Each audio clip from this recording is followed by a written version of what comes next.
ಕೀರ್ತನೆಗಳು 113ನೇ ಅಧ್ಯಾಯ 7ನೇ ವಚನದಲ್ಲಿ ವಾಕ್ಯವು ಈ ರೀತಿಯಾಗಿ ಬರೆಯಲ್ಪಟ್ಟಿದೆ. ಆತನು ದೀನರನ್ನು ಧೂಳಿಯಿಂದ ಎಬ್ಬಿಸಿ ಬಡವರನ್ನು ತಿಪ್ಪೆಯಿಂದ ಎತ್ತುತ್ತಾನೆ ಎಂದು ವಚನವು ಬರೆಯಲ್ಪಟ್ಟಿದೆ. ಅಂದರೆ ಪ್ರೀತಿಯುಳ್ಳ ದೇವಜನರೇ, ಕರ್ತನಾತ್ಮನು ಈ ಮುಂಜಾನೆ ವೇಳೆಯಲ್ಲಿ ಆತನು ನಮ್ಮೊಟ್ಟಿಗೆ ಈ ರೀತಿಯಾಗಿ ಮಾತನಾಡುವವನಾಗಿದ್ದಾನೆ. ಏನೆಂದರೆ, ಆತನು ಬಡವರನ್ನ ಏನ್ ಮಾಡುವವನಾಗಿದ್ದಾನೆ, ತಿಪ್ಪೆಯಿಂದ ಆತನೇ ಅಭಿವೃದ್ಧಿ ಪಡಿಸುವವನಾಗಿದ್ದಾನೆ. ದೀನರಾಗಿ ನಡೆದು ಹೋಗದಂತಹ ಜನರನ್ನ ಧೂಳಿನಿಂದ ಎತ್ತಿ ಅಭಿವೃದ್ಧಿಯಾದ ಮಾರ್ಗದಲ್ಲಿ ದೇವರು ನಮ್ಮನ್ನ ಏನ್ ಮಾಡುವವರಾಗಿದ್ದಾರೆ, ನಡೆಸುವವರಾಗಿದ್ದಾರೆ. ಪ್ರಭುಗಳೊಂದಿಗೆ ಕುಳಿತುಕೊಳ್ಳುವಂತೆ ಕರ್ತನು ನಮಗೆ ಸಹಾಯ ಮಾಡುವವನಾಗಿದ್ದಾನೆ.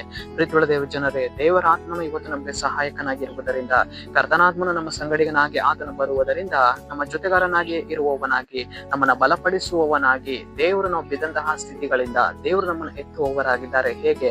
ಕೈ ಹಿಡಿದು ಎತ್ತುವವರಾಗಿದ್ದಾರೆ, ಬಂಡೆಯ ಮೇಲೆ ಸ್ಥಿರವಾಗಿ ನಿಲ್ಲಿಸುವವರಾಗಿದ್ದಾರೆ. ಪ್ರಭುಗಳೊಂದಿಗೆ ಕುಳಿತುಕೊಳ್ಳುವಂತೆ ಕರ್ತನ ಸಹಾಯ ಮಾಡುವವನಾಗಿದ್ದಾನೆ. ಇವತ್ತು ಅನೇಕ ವಾರ್ತೆ ನಾವು ನೆನೆಸ್ತೇವೆ, ನನ್ನ ಕುಟುಂಬ ಬಿದ್ದು ಹೋದಂತಹ ಪರಿಸ್ಥಿತಿಯಲ್ಲಿದೆ, ನನ್ನ ಕೆಲಸ ಕಾರ್ಯಗಳು ಬಿದ್ದು ಹೋದಂತಹ ಪರಿಸ್ಥಿತಿಗಳಲ್ಲಿವೆ, ನನ್ನ ಸೇವೆ ಕಾರ್ಯ ಬಿದ್ದು ಹೋದಂತಹ ಪರಿಸ್ಥಿತಿಯಲ್ಲಿದೆ ಎಂದು ಅನೇಕ ವಾರ್ತೆ ನಾವೇನ್ ಮಾಡ್ತೇವೆ, ಯೋಚನೆ ಮಾಡುತ್ತೇವೆ. ಆದರೆ ನಾವು ಇವತ್ತು ಆ ರೀತಿಯಾಗಿ ಯೋಚಿಸುವಂತದ್ದು ಬೇಡ. ಬಿದ್ದಂತಹ ಪರಿಸ್ಥಿತಿಯಲ್ಲಿದ್ದಂತಹ ಯಾವುದೇ ಕಾರ್ಯವಿರಲಿ, ನಮ್ಮ ಕುಟುಂಬದ ಜೀವಿತವಿರಲಿ, ನಮ್ಮ ಕೆಲಸ ಕಾರ್ಯಗಳಲ್ಲಿ ಇರಲಿ, ನಮ್ಮ ಸೇವೆ ಕಾರ್ಯಗಳಲ್ಲಿ ಇರಲಿ, ನಮ್ಮ ಎಜುಕೇಶನ್ ಗಳಿರಲಿ, ದೇವರು ಅದನ್ನ ಏನ್ ಮಾಡುವವರಾಗಿದ್ದಾರೆ, ತಿರುಗಿ ಎಬ್ಬಿಸುವುದಕ್ಕೆ ಆತನೇನಾಗಿದ್ದಾನೆ, ಶಕ್ತನಾಗಿದ್ದಾನೆ, ನಿಂತುಕೊಳ್ಳುವಂತೆ ಸಹಾಯ ಮಾಡುವವನಾಗಿದ್ದಾನೆ.